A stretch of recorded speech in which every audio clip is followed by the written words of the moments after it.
And you are a natural formation, moving in and with this universe, not determined by it, because this is not a system of determinism.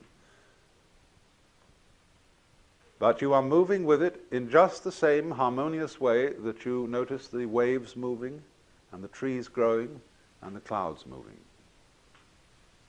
And as you don't accuse the clouds of making aesthetic mistakes, so really is a certain light in which you can see human beings, both good and bad, as perfect forms of nature.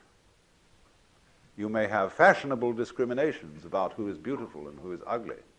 You may have metaphysical discriminations about who is sick and who is healthy. You may have moral discriminations about who is good and who is evil.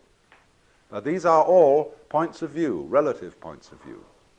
They are all legitimate because they are parts of the functioning of the whole. The fact that you take those points of view, that too is part of nature. But a skillful person lives on two levels at once. You live basically on the level where you know there are no mistakes. Can't be.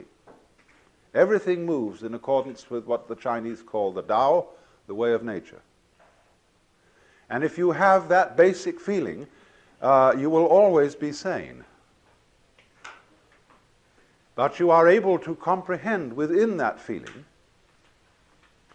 a more restricted point of view, whereby things are good and bad. Just as in the confines of this room and this area, it's perfectly clear that there's a difference between the up direction and the down direction.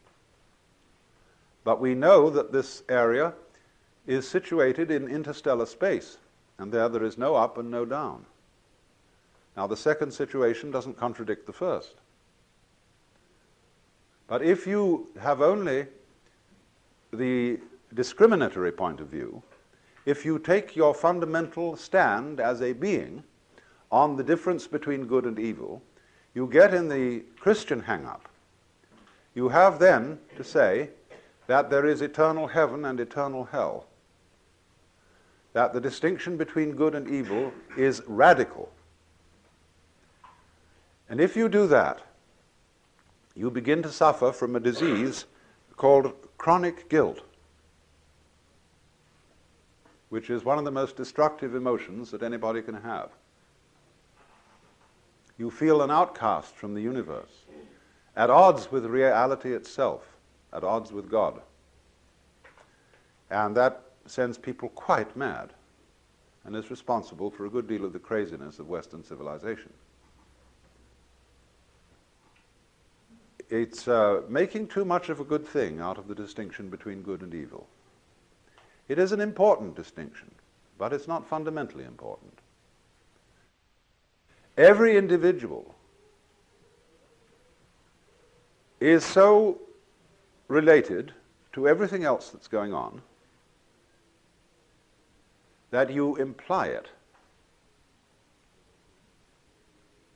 In other words, anybody who was a great scientist from some other world altogether, who studied a human body carefully and figured out the conditions under which such a thing would exist, he would come to the conclusion that that human body was something from a universe just such as we have.